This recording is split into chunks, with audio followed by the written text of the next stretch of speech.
درود شریف پڑھ لیجیے.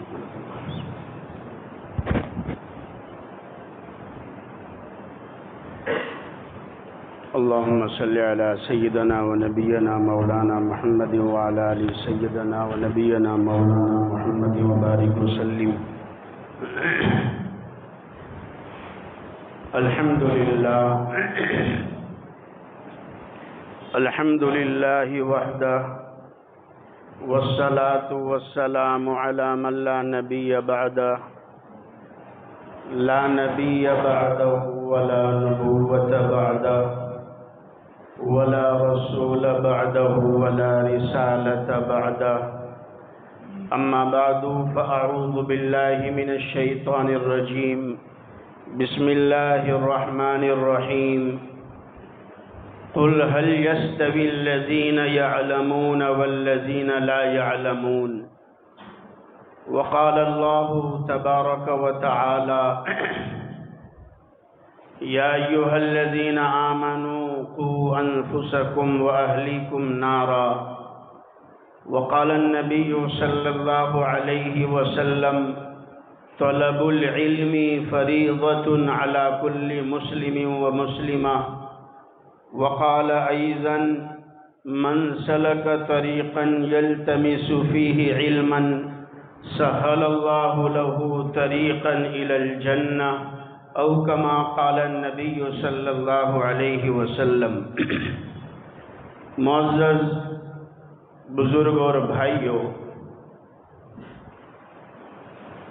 جیسے دین اللہ سبحانہ و تعالی کی نعمت ہے تو علم بھی اللہ سبحانہ و تعالی کی ایک بڑی نعمت ہے. دین اور علم الگ الگ چیز نہیں ہے، دین اور علم ایک ہی چیز ہے. اور جیسے علم کی قدر ہے، علم کا مقام ہے، بالکل اسی طریقے سے اہل علم کا بھی اللہ اس کے رسول کی نظر میں مقام ہے. اہل علم بھی قابل قدر ہے. جو انسان علم کی قدر نہیں کرتا وہ اہل علم کی بھی قدر کو نہیں جانتا، اور جو اہل علم کی ناقدری کرتا ہے دراصل وہ اللہ کے علم کی ناقدری کرتا ہے.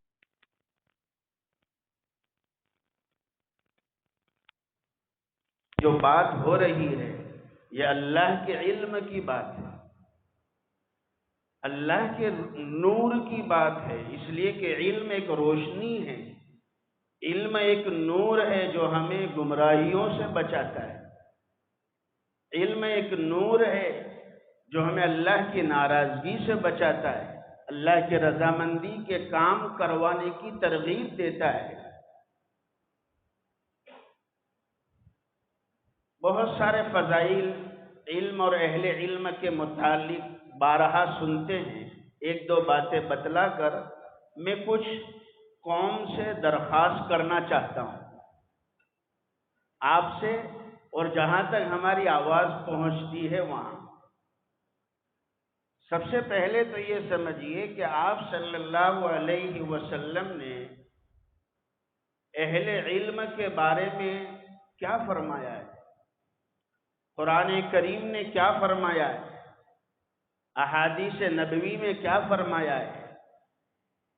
میرے اور آپ کے آقا نے بے شمار فضائل بیان کیے. ایک بات، ایک حدیث حضور پاک صلی اللہ علیہ وسلم کی اگر غور سے سنیں سمجھے تو واقعتاً ہمارے دلوں کے بند دروازے کھل جائیں.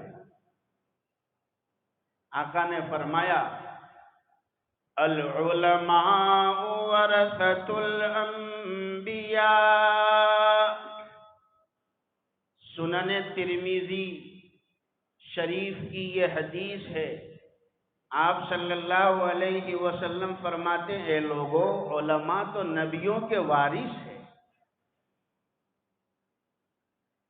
اللہ تعالیٰ نے حضور پاک صلی اللہ علیہ وسلم پر نبوت کا سلسلہ بند کر دیا. اب کوئی دنیا میں نبی آنے والے نہیں ہیں. اسی لیے امت کے علماء کو انبیاء کا وارث کہا، وارث بنایا کہ العلماء ورثۃ الانبیاء. یہ علماء انبیاء کے وارث ہے. نبی کا جو مشن تھا، نبی کا جو کام تھا، نبی کی جو دعوت تھی، نبی کی جو تبلیغ تھی، ان سب کام کو لے کر چلنے والے یہ علماء ہیں. کار نبوت کو لے کر چلنے والے، نبی کی دعوت کو لے کر چلنے والے اور امت کو رہبری کرنے والے.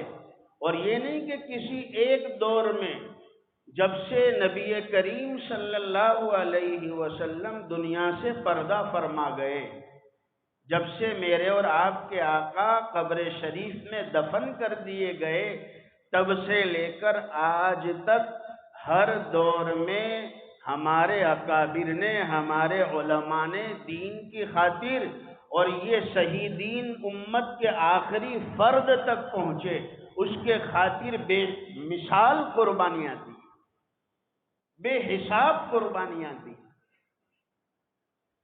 اور ایک بات اور، یہ دعویٰ ہے. دعویٰ تو سمجھتے نا ہم کہ یہ بات دلیل سے جو کہی جاتی ہے اس کو کہتے ہیں دعویٰ. کہ جو کارنامے اور قربانیاں اللہ کا دین اور اللہ کا علم لوگوں تک پہنچانے کے لیے ہمارے اکابر نے، ہمارے بڑوں نے، ہمارے علماء نے جو قربانیاں دی ہے، امت کا، اسی امت کا کوئی طبقہ، کوئی دوسرا طبقہ امت محمدیہ ہی میں سے کوئی اتنی قربانی نہیں دے سکا. یہ ایک دعویٰ. اس سے بڑھ کر حضور پاک صلی اللہ علیہ وسلم سے پہلے تو سوا لاکھ نبی آئے، اور ہر نبی پر آسمانی کچھ کتاب یا صحیفے اللہ نے بھیجے تھے. اس کتاب اور صحیفوں کو بھی جاننے پڑھنے والے ان کی امت کے علماء تھے. فرمایا اگلے نبیوں کی امتوں کے جو علماء تھے انہوں نے بھی وہ قربانیاں نہیں دی ہے جتنی امت محمدیہ صلی اللہ علیہ وسلم کے علماء نے قربانیاں دی. یہ ایک دعویٰ ہے.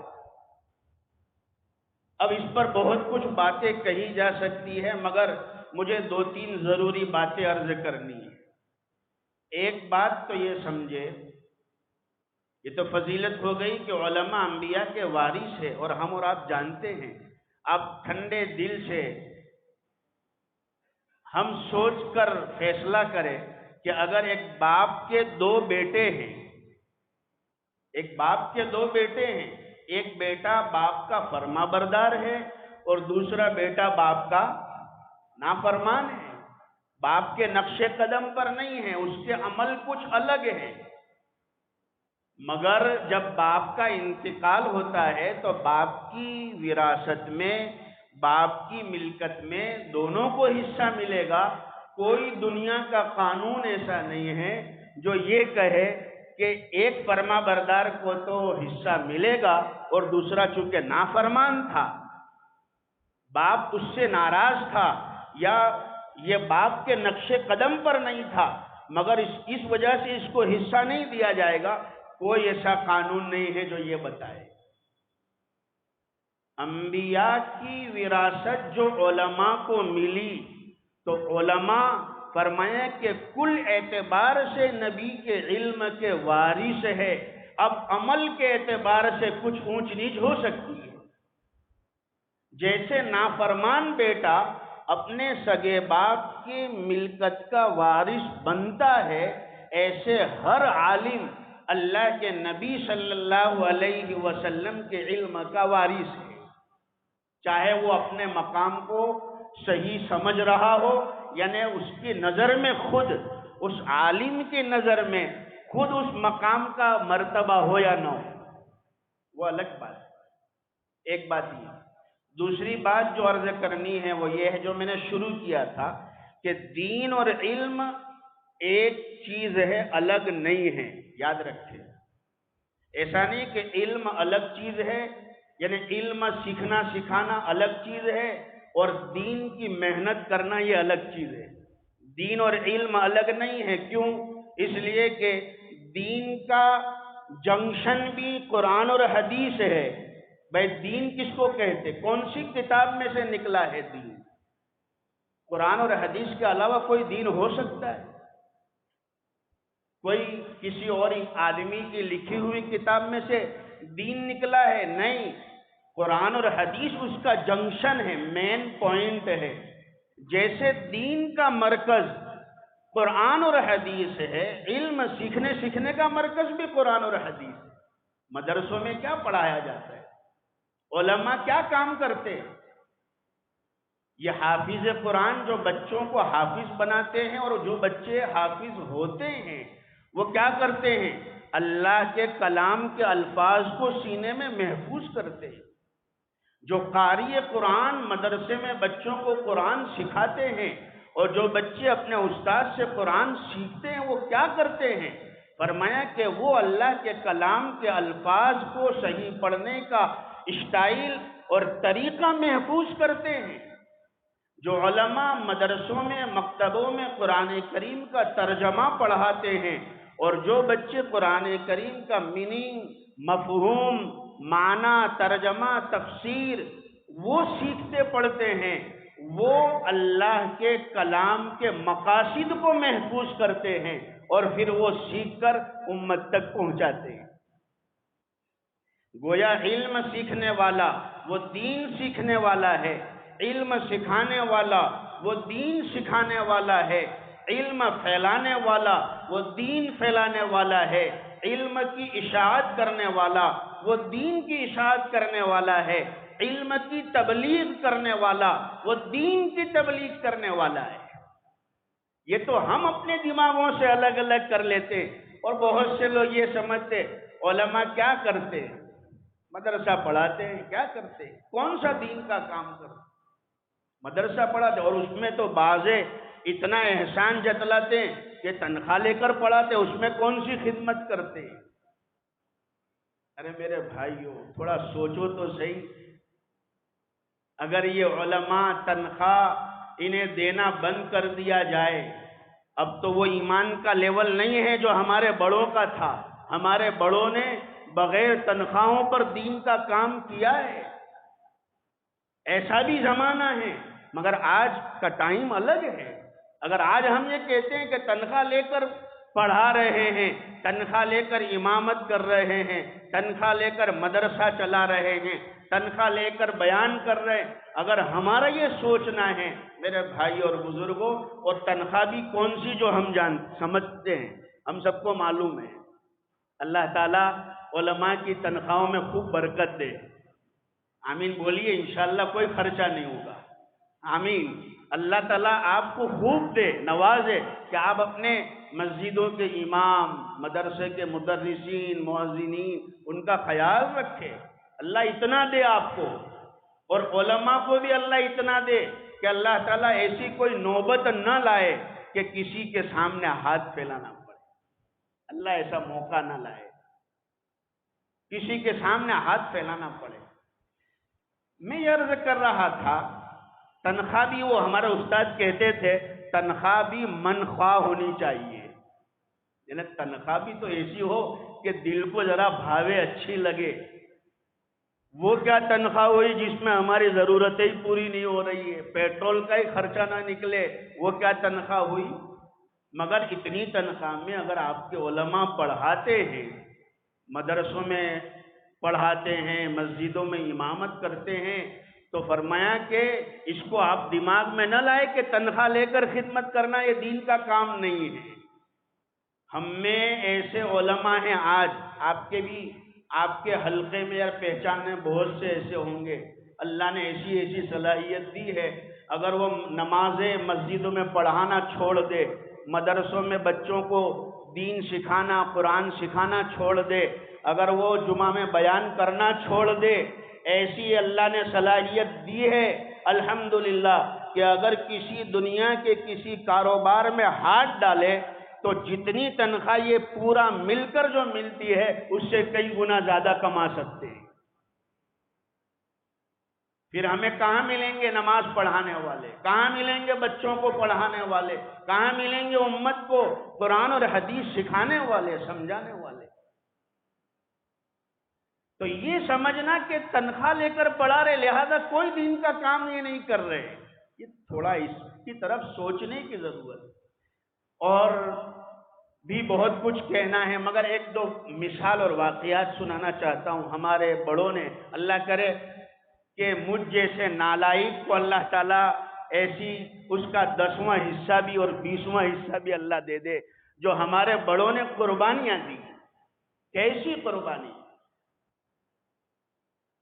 حضرت امام بخاری رحمت اللہ علیہ، جو قرآن کریم کے بعد سب سے بڑی کتاب پوری دنیا کے اندر بالاتفاق امت نے جس کے درجے کو تسلیم کیا ہے، بخاری شریف، امام بخاری فرماتے ہیں کبھی کبھی پڑھنے کے زمانے میں ایسا بھی حالات آئے ہیں کہ میرے پاس کھانے کے لیے پیسہ نہیں تھا۔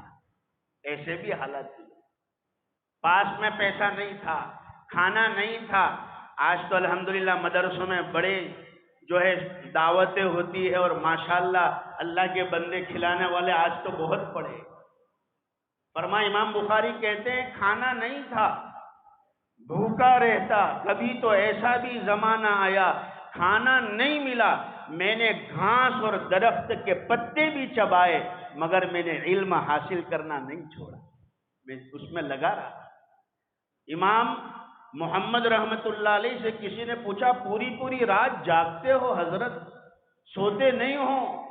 فرمایا کہ یہ جو میری قوم ہے وہ اسی لیے تو سوتی ہے کہ کل جب صبح مجھے کسی چیز کی ضرورت، ہم کو دینی مسئلے میں کوئی ضرورت پڑے گی تو یہی محمد کے پاس جائیں گے، تو اگر وہ ان کے لیے اگر میں سو جاؤں تو پھر ان کی رہبری کون کرے گا؟ ہمارا اکابر کیسا کھانا ملا نہیں ملا پھر بھی پڑھا۔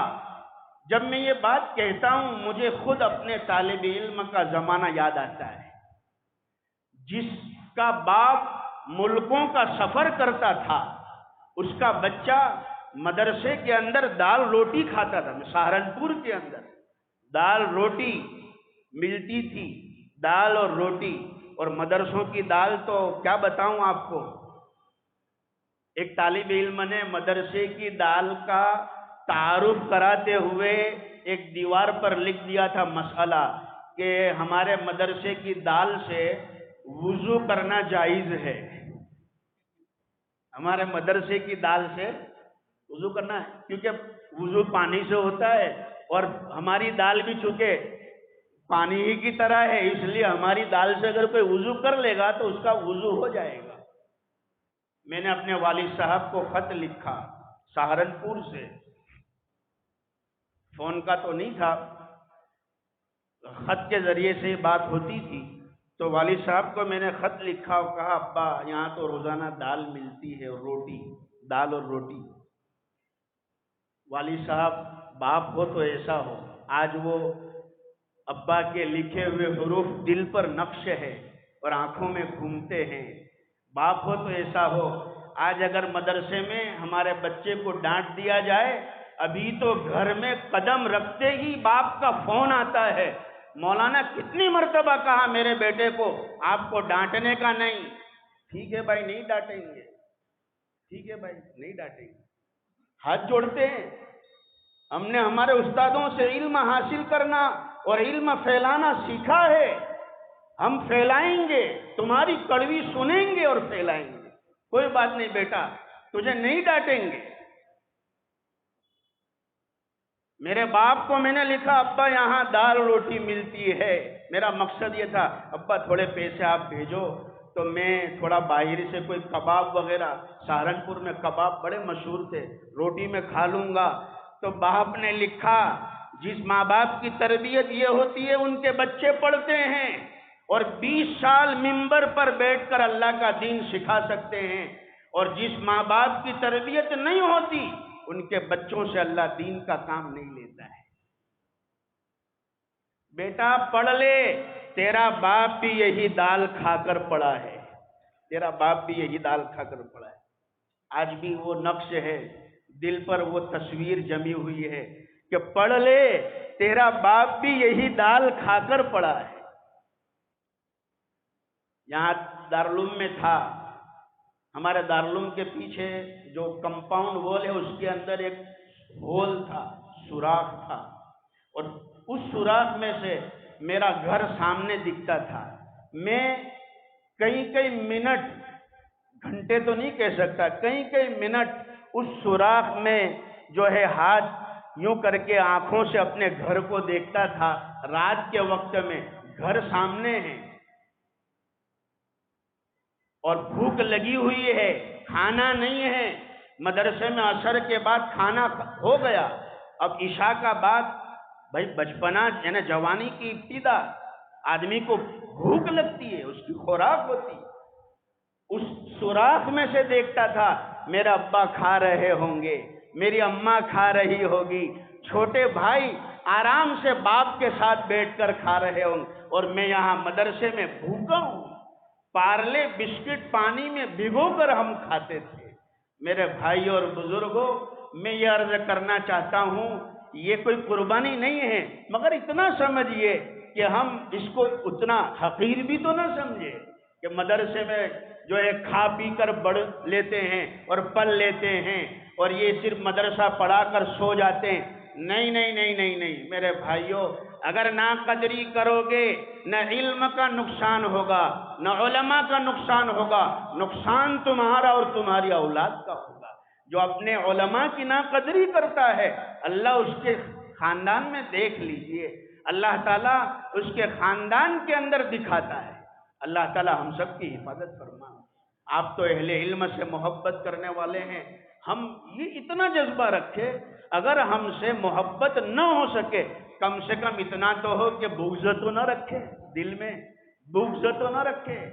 ایک ہوتا ہے ایک آدمی کا کوئی بے عمل یعنی عمل میں کمی، بھائی ایک آدمی کو آپ نے دیکھا کہ بھائی وہ کوئی غلط کام کر رہا ہے، یا اس کے لیول کے حساب سے وہ نہ گفتار ہے نہ رفتار ہے، تو آپ وہ دیکھ کر یہ کہتے ہیں ارے یہ تو سارے جتنے بھی ہے یہ سب بیکار ہے۔ ایک آدمی کی برائی پر پوری جماعت کو برا نہیں کہہ سکتے، اس لیے اہل علم سے محبت ہونا یہ ایمان کا تقاضا ہے اور یہ فطری ہے۔ امام احمد ابن حنبل رحمۃ اللہ علیہ بڑے امام ہیں، وضو کر رہے ہیں ایک نہر کے اوپر اور پانی یوں جاری تھا، ایک نوجوان آیا اور وہ امام احمد ابن حنبل کے اس طرف بیٹھ گیا وضو کرنے، جہاں سے اس طرف بیٹھا جہاں سے پانی آ رہا تھا۔ ہاتھ ڈال نہیں گیا پانی میں، اس نے فوراً دیکھا کہ امام احمد ابن حنبل بیٹھے ہیں، ہاتھ ہٹا لیا، یہ سوچ کر کہ میں پانی میں ہاتھ ڈالوں گا اور میرا ہاتھ لگا ہوا پانی بہتے بہتے امام احمد ابن حنبل تک پہنچے گا، اس سے اچھا ہے کہ میں یہاں سے اٹھ کر وہاں چلا جاؤں، تاکہ یہ ہو کہ امام صاحب کا پانی جو ہے وہ بہتا ہوا میرے پاس آئے اور میں اس سے جو ہے وضو کروں۔ اتنی بات قدر کی، احترام کی، فرمایا کیا کوئی بہت بڑی بات ہے؟ کتنی چھوٹی، کون سا خرچہ؟ فرمایا اللہ رب العزت نے لکھا ہے، مفتی اعظم رحمت اللہ علیہ نے اپنی کتاب میں لکھا ہے، جب اس نوجوان کا انتقال ہوا کسی نے خواب میں دیکھا، فرمایا کہ کیا معاملہ ہوا؟ اللہ نے میرے تمام گناہ معاف کر دیے ایک امام کی قدر اور احترام کی بنیاد پر، میرے اللہ نے گناہ معاف کر دیے۔ ایک بات کہنا چاہتا ہوں، وقت اب نہیں ہے، مجھے بہت ساری باتیں کرنی، ایک بات سمجھیے، بہت آسانی ٹھنڈے دماغ سے بہت سی مرتبہ کہنا چاہتا تھا مگر میں نہیں کہہ سکتا تھا، اور آج میرے ذہن میں آئی ہے اس لیے کہتا ہوں۔ آپ ایسا دنیا میں کوئی جاب بتلا سکتے ہیں کہ جس میں ایک دن بھی چھٹی نہ ہو، ایک دن بھی چھٹی نہ ہو، ایسا کوئی جاب بتا سکتے ہیں؟ کتنا ہی جاب کیسا ہی کیوں نہ ہو، آدمی ویک میں ایک چھٹی لیتا ہے۔ آپ ہمارے اماموں کو دیکھیے، علماء کو دیکھیے، مہینوں تک کنٹینیوز نماز پڑھاتے ہیں، 24/7 ایک ہفتے کی ایک چھٹی بھی نہیں. ہاں جہاں 2 امام ہوتے وہاں ہوتا ہے، اور ایسا بھی نہیں ہے امام صاحب کو کوئی ضرورت پیش آتی ہے ذمہ دار چھٹی دیتے بھی ہے. مگر میں آپ کو ایک مثال دینا چاہتا ہوں کہ ایسا کوئی جاب ہے جہاں ہفتے میں ایک دن بھی چھٹی نہ ہو، اور اگر نہ ہو تو ایسے ہوں گے کہ ان کو چھٹی کا ویجز اور تنخواہ ڈبل کر کے دیا جاتا ہے، اس لیے کہ آپ اوور ٹائم کر رہے ہیں، آپ پڑھا رہے، ایکسٹرا پڑھا رہے. آپ کو ایک دن کی چھٹی ملنی چاہیے ہفتے میں، وہ بھی نہیں. اور نہ کبھی علماء نے کبھی اس بات کی درخواست کی اور دھرنا میں بیٹھے اور احتجاج کیا کہ ہمیں ایک دن کی چھٹی چاہیے. نہیں. علماء، امام، اللہ تعالی ہمارے اماموں کو قبول فرمائے، اور ہمیں اہل علم کی، اماموں کی، مسجد والوں کی، مؤذنین کی، مدرسے والوں کی اللہ تعالی ہمیں قدردانی کی توفیق عطا فرمائے. اور درخواست یہ ہے کہ ہم بھی کوشش کریں ہماری اولادوں کو علم سے قریب کریں، ہمارے بچوں کو اہل علم سے قریب کریں. ایک آخری بات کہہ دوں، یہ دل میں آ رہی ہے اس لیے کہہ رہا ہوں. 2-4 روز پہلے ایک نوجوان نے کہا مولانا میری بیٹی کا قرآن جلدی ختم کر دیجیے، 6ٹھی کلاس میں پڑھتی ہے. میں نے بھائی کیا وجہ ہے؟ تو کہا کہ مولانا چونکہ زمانہ کتنا خراب ہے، اب مجھے مدرسے میں سے اب میری بیٹی کو گھر سے نکالنا نہیں ہے، میری بچی کو گھر سے نکالنا نہیں ہے، زمانہ بہت خراب ہے. میں نے کہا بہت بڑی اچھی بات ہے، گھر پہ رہ کر بھی آپ آن لائن پڑھا سکتے ہیں. مگر میں نے ان سے یہ پلٹ کر پوچھا کہ اسکول میں کون سے کلاس میں پڑھتی ہے؟ کہ وہ 6 میں ہے. تو میں نے کہا کہ بھائی پھر وہ اسے آپ اسکول میں سے بھی اٹھا لیں گے، ختم کریں گے؟ کہا نہیں نہیں، اسکول تو پوری کرنی ہے مولانا. یعنی زمانہ خراب مدرسے کے لیے ہے، حالات خراب. جس مدرسے میں لڑکے لڑکیوں کی الگ کلاس ہوتی ہے، جس مدرسے میں لڑکے لڑکیوں کو الگ بٹھایا جاتا ہے، جس مدرسے میں لڑکیوں کو پورا پردے کے ساتھ بلایا جاتا ہے، اس مدرسے کے لیے ہمارا یہ سوچنا ہے کہ زمانہ خراب ہے، اور جہاں ہماری بیٹیاں لڑکوں کے ساتھ، اللہ نہ کرے، نعوذ باللہ، اللہ نہ کرے، اللہ تعالیٰ حالات کی ہمارے بچوں کے دین ایمان کی حفاظت پر. یہ نہیں، میں سوچ پر کہہ رہا ہوں کہ ہماری سوچ کہاں چلی گئی. ہمارے بچوں کو تعلیم سے قریب کرے، ہمارے بچوں کو مدرسوں میں بھیجے، علماء سے قریب جتنا زیادہ ہو. ارے بھائی اتنا اچھا ہے کہ دین کے ماحول میں اتنا بیٹھے گا. شاہ عطا اللہ بخاری رحمۃ اللہ علیہ 8-8 گھنٹے بیان کرتے تھے، 8 گھنٹے. کسی نے پوچھا ارے 8-8 گھنٹے بیان ایسا کیا کرنا ہے، ایسا تو کیا سکھاتے ہو 8-8 گھنٹے تک؟ فرمایا کہ ایسا کوئی محکمہ ہے، ایسا کوئی پولیس آفیسر ہے جو 8 گھنٹے تک ایک بڑے مجمع کو، 10,000 کا مجمع ہوتا تھا، 15,000 لوگوں کو چوری سے بچائے، جھوٹ بولنے سے بچائے، غیبت کرنے سے بچائے، اور کوئی گناہ کرنے سے بچائے. بھائی 8 گھنٹے تک جو بیٹھے تھے بیان میں تو گناہ سے تو بچے ہوئے تھے. تو ہم اس بات کو سوچے، اپنے بچوں کو مدرسوں سے، مسجدوں سے، اہل علم سے قریب کرے اور انہیں دین سکھانے کی فکر کرے. اللہ تعالیٰ کہنے سے زیادہ، سننے سے زیادہ عمل کی توفیق عطا فرمائے.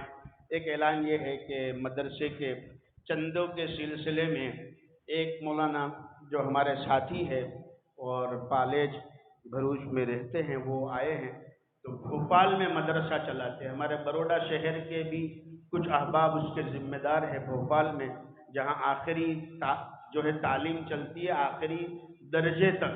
تو وہاں سے آئے ہیں، اور بھی علماء یو پی وغیرہ سے آئے ہیں. زکوٰۃ صدقہ وغیرہ سے تعاون فرمائیں، اور ساتھ ساتھ میں اپنے جو علاقوں کے مدرسے ہیں، اپنی بستی کے جو مدرسے جہاں ہم نماز پڑھتے 5 ٹائم، ان مدرسوں کا بھی خیال رکھے.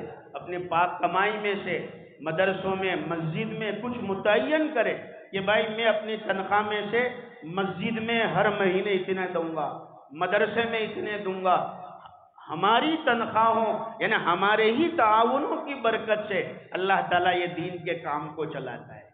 اور یہ ہمارے اکابر کی یہ اصول ہے کہ مسلمانوں کے خون پسینوں کی کمائی سے مسجد چلے گی اور مدرسے چلیں گے. حکومتوں کے تعاون سے ہماری مسجد اور مدرسے نہیں چلیں گے. اللہ تعالیٰ خوب برکت عطا فرمائے، کہیں سنی باتوں پر عمل کی توفیق عطا فرمائے. جن حضرات کی سنت باقی سنت پڑھ